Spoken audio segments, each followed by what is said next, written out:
de lo que es la llenura del Espíritu Santo y lo que realmente es Pentecostés. Porque hoy muchos piensan que Pentecostés es el nombre de la iglesia de Cristo, pero no es así. O que por el solo hecho de alguien llamarse pentecostal se va a salvar. Y vamos a ver por la palabra, primeramente, qué es Pentecostés y cómo fueron llamados los primeros cristianos.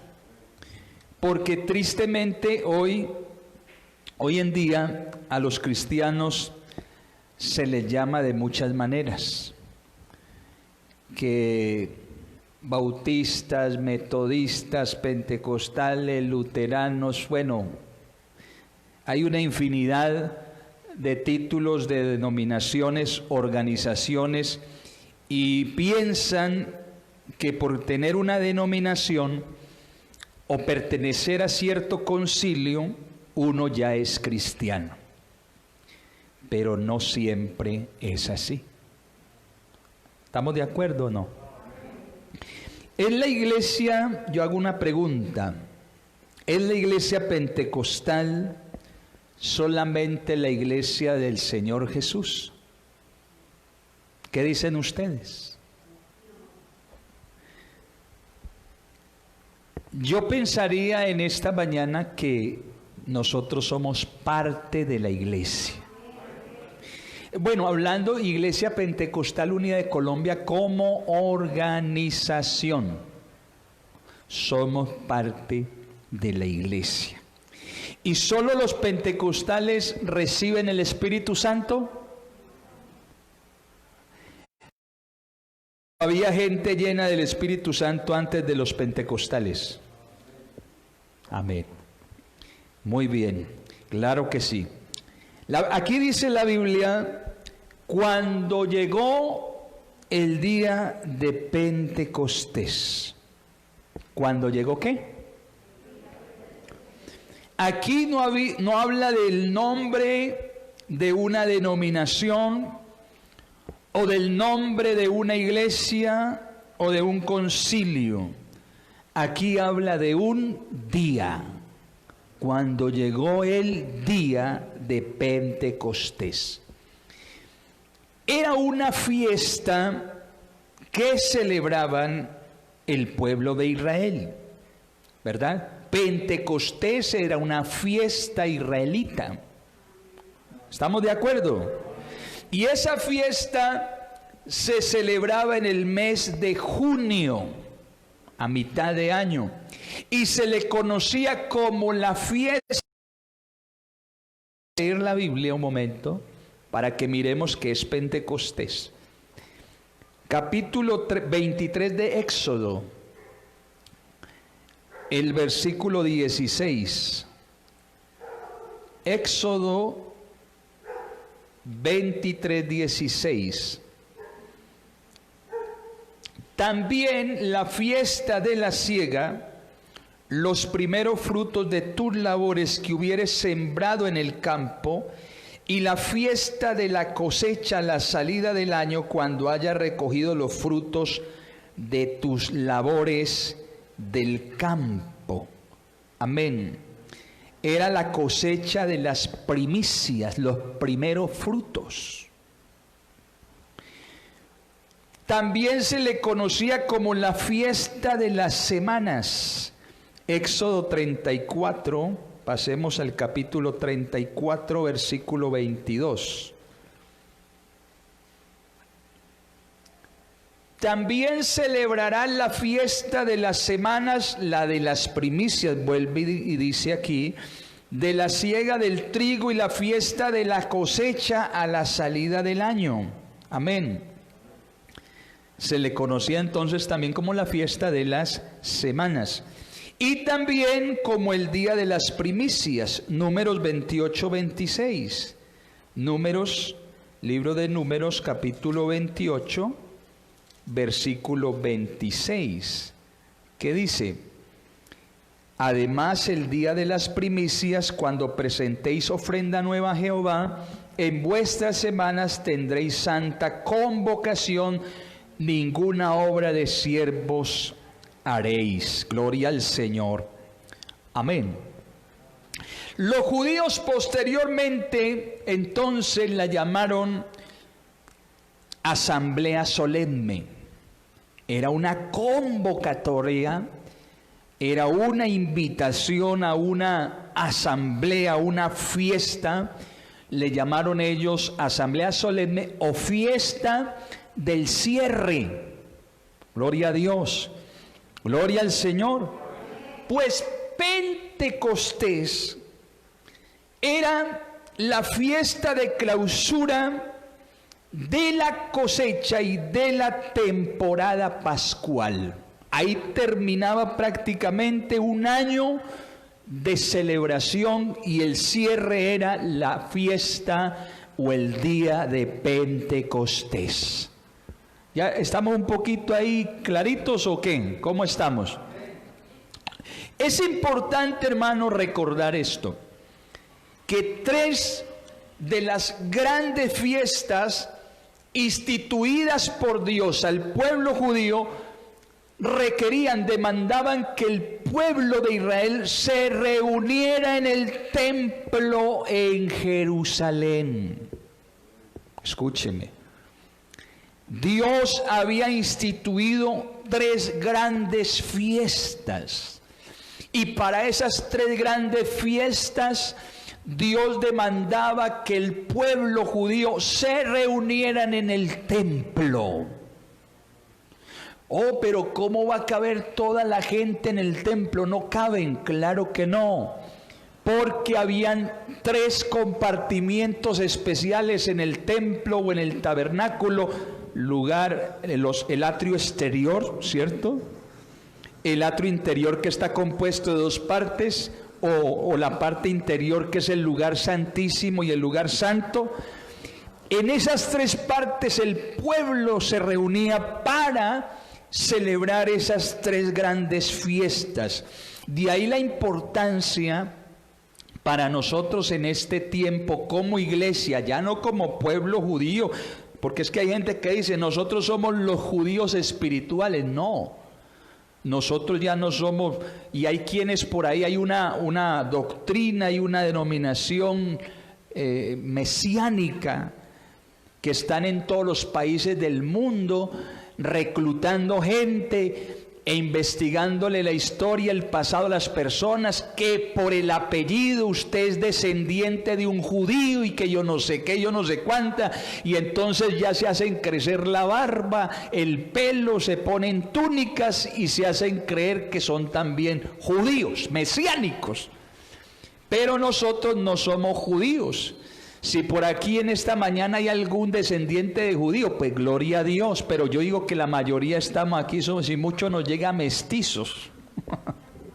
No por molestar, pero hermano, nosotros, la Biblia dice que el Señor, cuando fue a la cruz del Calvario, Él quitó ese muro de separación que había entre judíos y gentiles, y ya el Señor no tiene un pueblo, una nación como tal, sino que tiene una iglesia entre judíos, griegos, gentiles, bueno, de todo tipo, de todo pueblo, de toda nación, de toda raza. Amén. Nosotros somos distintos, diferentes al pueblo judío. ¿Sí estamos de acuerdo o no? Demos gloria al Señor. Entonces, hay la importancia de que la iglesia nos congreguemos. Yo me voy a atrever a decir algo esta mañana. Y voy a hacer una comparación. Ustedes recuerdan cuando el pueblo judío fue llevado cautivo. ¿Sí se acuerdan? ¿Por qué fue? Bueno, de tantas cautividades que tuvieron, los cautivaron los asirios, los persas, los babilonios. Pero para mí la cautividad más fuerte que tuvo el pueblo judío fue en Babilonia. Y por eso ahorita al principio del culto quise iniciar con esa lectura del Salmo 137 que habla de la cautividad del pueblo judío en Babilonia. Mi esposa hace días Dios le regaló una enseñanza muy linda que yo me quedé, pues, no porque sea mi esposa, porque, bueno, cuando me toca decirle, oye, y ella también me dice a mí, papi, te descachaste. Pero gracias a Dios yo estaba escuchando esa enseñanza y me pareció muy, muy bonita, muy inspirada, muy reveladora. Y cuando ella tomaba esa parte de que ellos colgaban las arpas en los sauces, en esos árboles, y que los habían cautivado, ellos les pedían que tocaran y que cantaran, y ellos se sentían tan deprimidos, tan tristes, que cómo iban a cantar en tierra de extraños, en medio de una cautividad. Es que, hermano, le voy a decir, ese pueblo judío, por tantas transgresiones, por su idolatría, por su rebeldía, por su incredulidad, Dios los llevó cautivos a Babilonia. Y en Babilonia sufrieron una cantidad de años terriblemente. 70 años, sí, casi, sí, los 70 años. Estuvieron prácticamente en Babilonia, y estando allí en Babilonia, cautivos, ¿cómo iban ellos a cantar, a tocar, a reunirse, a regocijarse, si ellos, Dios los había constituido como pueblo para que se congregaran en Jerusalén, en el templo, y ellos estaban lejos de Jerusalén? Yo me he puesto a pensar estos días y a meditar. La iglesia, ¿qué está pasando con la iglesia? ¿Por qué nos están cerrando los templos? Vea, le voy a decir una cosa. Está bien lo del virus, los protocolos y el mundo entero, pero pastor, esto es mundial, esto lo están... Pero de alguna manera, Dios como que nos está llamando la atención y nos permitió que se cerraran los salones de predicación. Y como que en medio de esa cautividad, porque yo le voy a decir una cosa, tenemos gente cautiva. ¿Cautiva por qué? Por el mundo y el pecado. Y entonces Dios, al ver la rebeldía de su pueblo judío, permitió que esos otros gobernantes de otras tierras los cautivaran y se los llevaran para otra parte, lejos del templo, lejos de Jerusalén. Usted no sabe que Daniel y sus amigos fueron unos muchachos, a pesar de todo, porque en medio de la cautividad del pueblo y en medio de la cautividad que haya ahora en este tiempo, aún en la iglesia, hay gente fiel, hay gente santa. Claro que sí, hay un remanente especial. Y Daniel se fue con ellos, pues estuvo cautivo con ellos. Ustedes conocen la historia. El rey Nabucodonosor o el rey Darío mandó a pedir que unos muchachos judíos sabios, y entre ellos estaba Daniel. Y la Biblia dice que Daniel oraba. ¿Cuántas veces? Pero ¿en qué posición oraba Daniel? Abría su ventana en dirección ¿a dónde? Mirando hacia Jerusalén, hacia el templo. Porque esa gente era gente enseñada, acostumbrada al templo. Por eso es que esos salmos preciosos de David, aún el gorrión haya nido en tu casa, donde ponga sus polluelos. Mejor es estar un día en tus atrios que 1000 fuera de ellos. Amén. Es que el pueblo de Israel fue acostumbrado, era una orden divina. Ustedes me van a celebrar fiesta en el templo. Hay 3 grandes fiestas con las que ustedes me van a honrar. Y ellos iban gozosos, y por eso ahorita estábamos cantando, yo me alegraré con los que me decían, a la casa del Señor iremos, porque era un ambiente especial cuando ellos iban y celebraban en el templo. Y ahí en el templo, ¿cuántas veces se manifestaba Dios? Amén. Cuando Salomón construyó el templo y fue a inaugurarlo y mandó a llamar a los sacerdotes llegaron, empezaron a hacer los oficios del templo, todo lo prepararon, y de un momento a otro descendió la gloria de Dios. Y los sacerdotes tuvieron que salir del lugar allí porque no pudieron ministrar a causa de la gloria de Jehová que estaba en el templo. Entonces, hermanos, yo sí digo una cosa, aunque un poco ha cambiado la situación, que ya no es un lugar específico en cierto sentido, ya el templo como tal o el salón de predicación, dicen algunos, no es tanto, sino que somos nosotros, pero algunos de nosotros como que estamos lejos del templo, cautivos en otro lugar. El templo somos nosotros, pero estamos aislados de la presencia de Dios. Amén. Diga gloria al Señor, hermano, diga gloria a Dios. 3 grandes fiestas. La fiesta de la Pascua la celebraban en el templo, 1. La fiesta de Pentecostés, 2. Y la fiesta de los tabernáculos en el templo. La Escritura registra en Hechos capítulo 20, verso 16, que Pablo trataba de llegar a Jerusalén para la fiesta de Pentecostés. Los judíos tenían ese deseo. Es que yo no sé, nosotros, hermanos, es que nosotros somos gente no iguales a los judíos, pero tenemos esa línea, que así como el pueblo de Israel, nosotros somos gente que nos gusta venir a la casa o al templo o al lugar de reunión, como usted lo quiera llamar, para venir a adorar al Señor, cantarle, orar, escuchar la palabra, ¿cierto?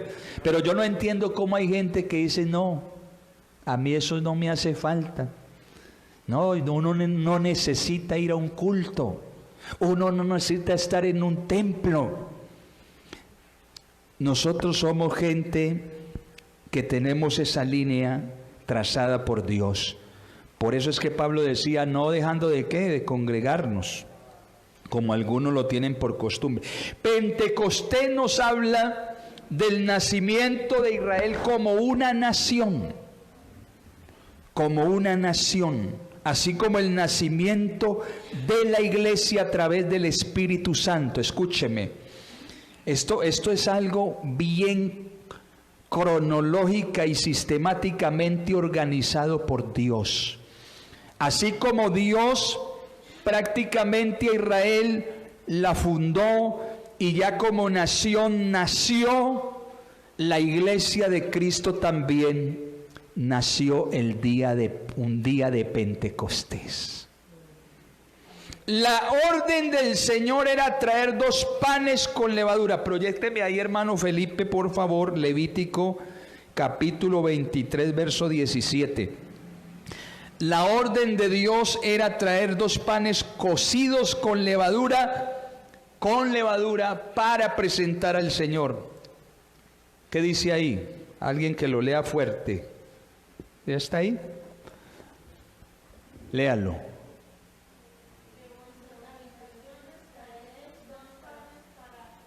De vuestras habitaciones traréis 2 panes para ofrenda mecida, que sean de 2 décimas de efa de flor de harina, cocidos con levadura, como primicias para Jehová. En la fiesta de la Pascua, en la fiesta de la Pascua, al contrario de las otras, estaba absolutamente prohibida la levadura. En la Pascua sí no, pero en las otras fiestas sí.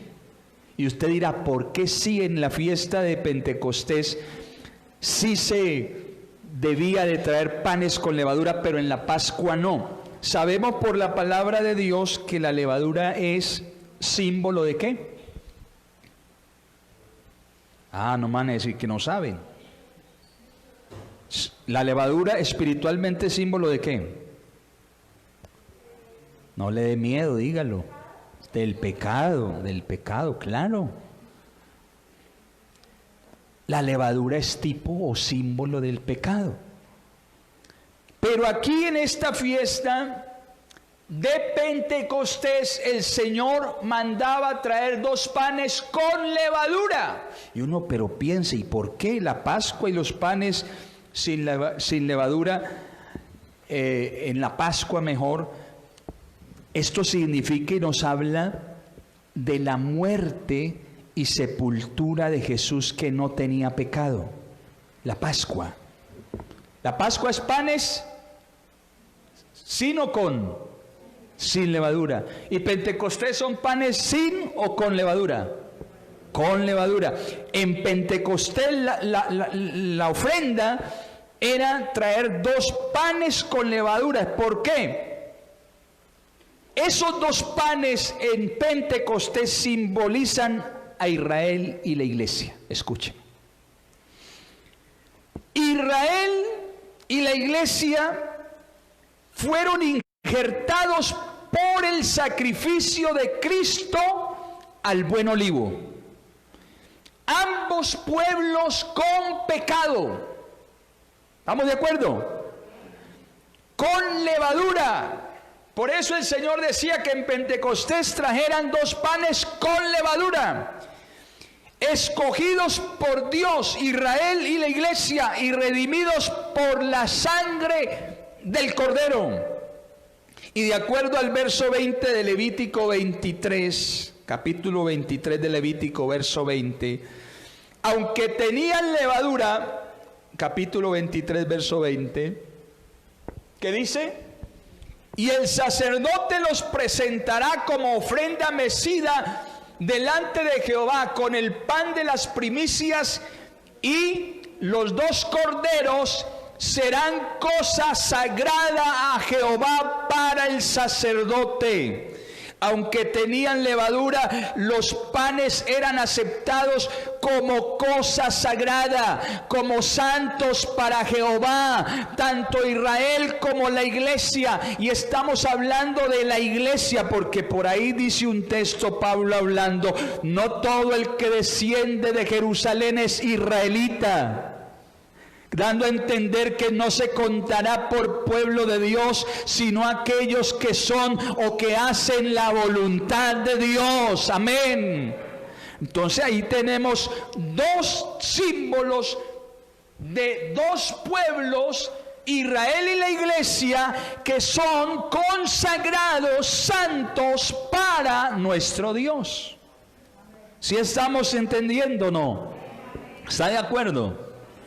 Y de estos 2 panes con levadura, Israel y la iglesia, dice, de ambos pueblos hizo uno, hablando de Dios, de ambos pueblos hizo uno, derribando la pared intermedia de separación, aboliendo en su carne las enemistades, la ley de los mandamientos, para crear en sí mismo de los 2 un solo y nuevo hombre, haciendo la paz, y mediante la cruz reconciliar con Dios a ambos en un solo cuerpo. Pero, ¿qué había sucedido anteriormente? Exactamente 50 días después de que ellos, los judíos, celebraron la Pascua en Egipto, ¿se acuerdan? Después de que los judíos esa noche, cuando iban a salir en la mañana de Egipto, de su esclavitud, Dios a través de Moisés los puso a celebrar la fiesta de la Pascua. Sí, sí lo han leído, ¿verdad? Digan amén si lo han leído. Y ellos, capítulo 12 de Éxodo, y ellos ahí, Dios les está preparando para un acontecimiento especial también.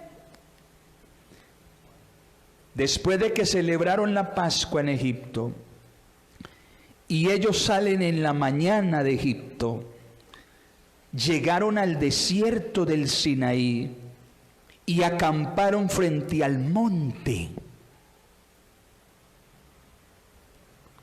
Exactamente habían pasado 47 días desde el cruce del Mar Rojo. Cuando cruzaron el Mar Rojo, ahí estaban ya, después de 47 días, a orillas del monte Sinaí. Amén. No dicen amén, yo porque parece que estamos por allá, lejos del templo. ¿Cuántos estamos aquí? Estamos en culto, no en misa. Alabanzas al nombre del Señor. Demos gloria al Señor. Y Moisés le ordenó al pueblo, ahí en la orilla del monte, que se purificaran durante 2 días, que lavaran sus ropas y se prepararan para tener un encuentro personal con el Señor al tercer día. Alabado sea el nombre del Señor. Si no me cree, póngame ahí Éxodo 19, verso 10, hermano Felipe. Éxodo 19, verso 10. Vamos a leerlo porque me gusta, es con la palabra. Vamos a mirarlo. Y Jehová dijo a Moisés: ve al pueblo y santifícalos hoy y mañana, 2 días, y laven sus vestidos, porque al tercer día, amén, Dios se va a glorificar entre el pueblo, Dios se va a manifestar en la cima del monte. Gloria al nombre del Señor. Ese día, desde muy tempranas horas, en la cima del ahí vinieron truenos y relámpagos, y una espesa nube se asentó sobre el monte, así como el sonido de una trompeta que estremecía el pueblo, y la cima de la montaña se cubrió de fuego y de humo. Los israelitas permanecieron al pie de la montaña. Moisés y unos príncipes subieron a la cima del monte, y se oyó una voz potente que anunciaba los mandamientos y demás instrucciones de Jehová para el pueblo. Eso pasó 50 días después de la Pascua, y el pueblo estaba recibiendo en las piedras los 10 mandamientos.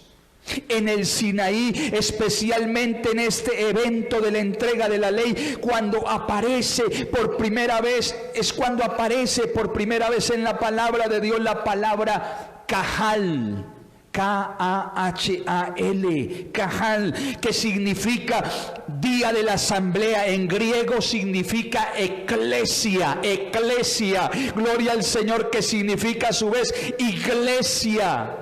Amén. Esa palabra Kahal, día de la asamblea, día de la convocatoria, era porque Dios se iba a manifestar delante del pueblo. Y ustedes notan, y si han leído, estudiado la palabra, se dan cuenta que cuando Dios se glorifica en la cima del monte, la gente abajo del monte no estaban arriba. Ustedes se imaginan si Dios hace subir a todo ese pueblo a la cima. Esa gente se devuelve, salen corriendo. Estando en la orilla, ellos empezaron, cuando Moisés a que hable Dios contigo y tú nos traes la razón, tú seas pero que no nos hable Dios a nosotros directamente, porque ellos tuvieron pavor, tuvieron miedo. Aún Moisés, dice el escritor a los hebreos, que Moisés estaba, ¿cómo estaba? Miedo, con un pavor impresionante allá en la cima del monte, pero no era para Dios asustarlos, sino para que el pueblo tuvieran temor de pecar contra él. Alabanzas al nombre del Señor. Y sucedió exactamente 50 días después de la Pascua. Vayámonos al tiempo de Jesús, donde Jesús murió y resucitó, el día de los primeros frutos, porque también el Señor murió. Esto no es casualidad, esto no es porque pasó así, porque pasó, no. Dios tenía cronométrica y sistemáticamente todo establecido para darnos a entender a la iglesia que nosotros estamos siendo guiados por el Dios Todopoderoso, por Dios mismo. Miren, 50 días después, Jesús murió en la Pascua. Amén. Cuando se trae el cordero, los israelitas sacrificaron el cordero antes de salir de Egipto, por familias, dando a entender que un día iba a venir un cordero. Ya no 2 ni 3 ni varios, sino que un solo cordero iba a bastar para quitar el pecado del mundo. Y Cristo murió como cordero en la cruz, un día, el día de la Pascua. Alabanzas al Señor. Pero después de 50 días que Jesús es sacrificado, esto es increíble. Esto es maravilloso, conectar estos dos eventos. Cuando Jesús en el día 40, después de la resurrección, recuerde que fue el día de los primeros frutos cuando se presenta la ofrenda a Dios. Desde ese día, desde el día 40, Jesús le ordena a sus discípulos, Jesús en el monte de los olivos con sus discípulos, les da la gran comisión, ¿se acuerdan? Que les dice, id y predicad el evangelio a toda criatura. El que creyere y fuere bautizado será salvo, mas el que no creyere será condenado. Y estas señales seguirán a los que creen en mi nombre. Y bueno, usted conoce la historia. Ese día, desde ese día, el día 40 después de la resurrección, Jesús ordena a sus discípulos permanecer en Jerusalén a que esperen el día de la promesa. Eso está registrado en Hechos capítulo 1, versículo 4. Jesús les dice, no se vayan de Jerusalén antes que sean investidos con poder desde lo alto, y recibiréis poder cuando haya venido sobre vosotros el Espíritu Santo, y me seréis testigos en Jerusalén, en Samaria, en Judea y hasta lo último de la tierra. ¿Y ellos qué hicieron? ¿Qué hicieron ellos? Obedecieron. ¿Para dónde se fueron? Para el aposento alto. Mire usted que el Señor, según cálculos bíblicos, en el monte, en la gran comisión, cuando Jesús les está hablando ese día, cuando el Señor va a ser levantado al cielo, antes de irse y desaparecerse de su vista el Señor, dice que habían allí más de 500 hermanos. Pastor, ¿y de dónde saca usted esa cifra? Se la voy a mostrar.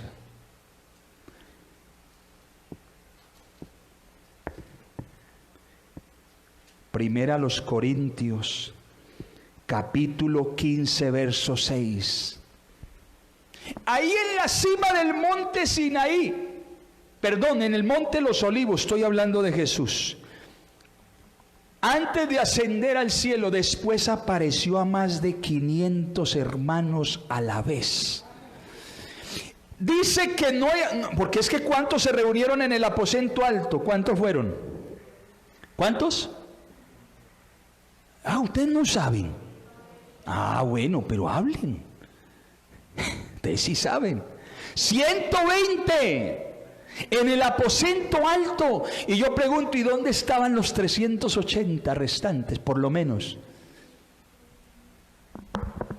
120 se fueron para el aposento alto, entre los cuales estaba María, la madre de Jesús, y las otras Marías, y las demás mujeres.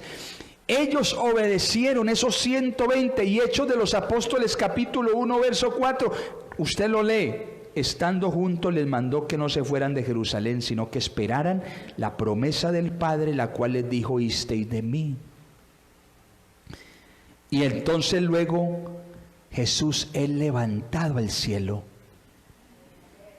Y los discípulos entonces, los 120, permanecen en Jerusalén, en el aposento alto, en oración y ruego, amén, preparándose para el evento tal como se preparó el pueblo de Israel cuando Moisés les dijo, laven sus ropas, prepárense, porque al tercer día, el número 50, amén, Dios va a descender al monte Sinaí. Gloria al nombre del Señor, alabanzas al nombre del Señor. Y entonces dice la Biblia, tal como se preparó el pueblo de Israel, entonces leemos, cuando llegó el día de Pentecostés, estaban todos unánime juntos, y de repente vino del cielo un estruendo como de un viento recio que soplaba, el cual llenó toda la casa casa donde estaban sentados, y se les aparecieron lenguas repartidas como de fuego, asentándose sobre cada uno de ellos. Oiga, hermano, ¿no le parece esto increíble? Que así como sucedió al pueblo de Israel en ese tiempo, Dios viene y visita ya no a Israel o a los judíos solamente, sino que Él comienza a fundar un pueblo, una iglesia, y los bautiza y los llena. Ya no de una manera natural, ahora se mete en sus vidas. Oiga, hermano, de nuevo la presencia de Dios desciende allí, como en el monte Sinaí. Tremendo, ¿no? Porque se les aparecieron lenguas como de fuego. Por ahí me mandaron una foto de una convención en Cali. Yo no sé si ustedes la han visto. Me la mandó un pastor muy serio. Esto a veces hay gente que es muy incrédula. Y me mandaron la fotico. Y el pastor es un especialista en fotografía y en todo ese tipo de cosas. Y está comprobado. Hay gente que no le presta atención a eso. Pues a mí tampoco es que me llame mucho la atención, pero yo creo que así es. En esa foto, en una convención, un fotógrafo, eso fue en los años, creo que antes del 2000, la foto aparece en el Estadio Pascual Guerrero. Tomó un fotógrafo una foto y los hermanos adorando a Dios. Y en la foto se ve la figura de llamas de fuego encima de la cabeza de todos los hermanos. Y entonces hay gente que dice, no, eso la arreglaron, ahorita se puede con Photoshop y hacer lo que uno quiera. Pero el hermano que es un especialista en fotografía dijo, esto no tiene ningún arreglo. Y en esa convención, fue la convención donde llegaron los bomberos de la ciudad de Cali. Porque los vecinos del Pascual Guerrero llamaron la policía, la Cruz Roja, bomberos. Se está incendiando el Pascual Guerrero y hay unos evangélicos adentro. Y cuando llegaron los bomberos, ellos no vieron ningún fuego extraño por ahí, pero hermano, estaba el fuego del Espíritu Santo cayendo sobre ellos. No solo en el día de Pentecostés. Eso no lo ven los ojos humanos, pero ahí está.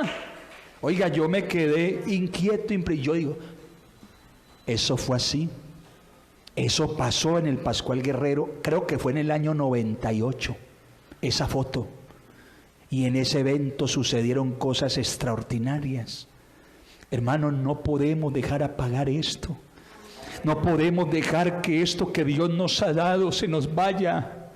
No podemos permitirle, hermano, al enemigo que estropee, que dañe nuestros jóvenes, nuestra integridad, nuestra pureza. El Espíritu Santo de Dios quiere morar y está en medio de la iglesia. La Biblia dice que el Señor ahí está. Recuerden ustedes cuando se escribieron, o el Señor mandó escribir las 7 cartas a las iglesias de Asia.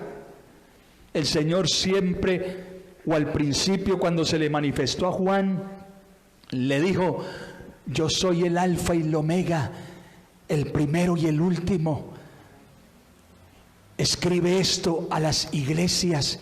Y entonces la Biblia dice que Juan se volteó para mirar al que hablaba con él, y cuando se volvió a mirar, vio 7 candeleros de oro. Y en medio de los 7 candeleros de oro, a uno semejante al Hijo del Hombre. Eso quiere decir que Jesús está en medio de la iglesia, a pesar de los problemas, a pesar de las dificultades, de las pruebas. Esta iglesia siempre ha tenido a Dios en medio de ella, y este tiempo no va a ser la excepción. Esta iglesia tiene al Dios Todopoderoso. Usted le quiere dar una alabanza mejor al Señor. Dele gloria a Dios una vez más. Entonces, hermano, mire, permítame, se me fue el tiempo. Yo estoy tan contento que peguemos el culto de las... No, mentiras. Dice que en ese día sucedió algo. ¿Y qué sucedió? Había una promesa que Dios había dado a Joel, o a través del profeta Joel. La promesa de Joel, Dios la iba a cumplir, pero quiso cumplirla en el día de Pentecostés. Y vamos a ver qué dice la promesa de Joel, que habla del derramamiento del Espíritu Santo. ¿Y cuántos seguimos creyendo que todavía hay derramamiento del Espíritu Santo? Pero el derramamiento del Espíritu Santo será solamente para un grupo selecto de personas. ¿Será solo para una denominación? Vamos a ver la Biblia, porque hay muchos que equivocadamente dicen: si tú no eres pentecostal, no te salvas. Pero la salvación no viene por ser pentecostal, la salvación viene por ser de Jesucristo el Señor. Amén. Y antes de entrar a Joel, quiero leerle algo rápidamente para que usted vea cómo se llamaron los seguidores de Cristo. No se llamaron ni pentecostales, ni bautistas, ni metodistas, ni anglicanos. Hermano Alex, ¿y cómo se llamaron? Hechos 11:26. Y dejamos esta parte para el segundo culto. Los que no pueden estar, péguense del Facebook ahorita y sigue si quiere esta parte. 11:26, ¿qué dice? Y se congregaron allí todo un año con la iglesia y enseñaron a mucha gente, y a los discípulos se les llamó, ¿cómo? Cristianos por primera vez en Antioquía. Amén. ¿Qué es un cristiano? Por eso titulamos el mensaje El cristiano y Pentecostés. Cristiano no es solamente el que es pentecostal o bautista o no. Hermano, cristiano es una cosa muy distinta. Cristiano es un discípulo de Jesús. Cristiano es alguien que hace la voluntad de Jesús. Cristiano es aquel que obedece la palabra de Jesús. Cristiano es fiel a Jesús. Ese es. Aquí no vamos a ganar de pentecostales en ninguna parte. Aquí ganamos si somos cristianos. Ay, pastor, pero es que hoy todo el mundo es cristiano. Hay católicos cristianos, hay carismáticos cristianos, hay de todo tipo de cristianos. Sí, pero es que el Señor no va a venir ni por los pentecostales, ni por los trinitarios, ni por los unicitarios. Cristo va a venir por verdaderos cristianos. Dele un aplauso al Señor. El cristiano fiel. Vamos a orar, porque se nos fue el tiempo.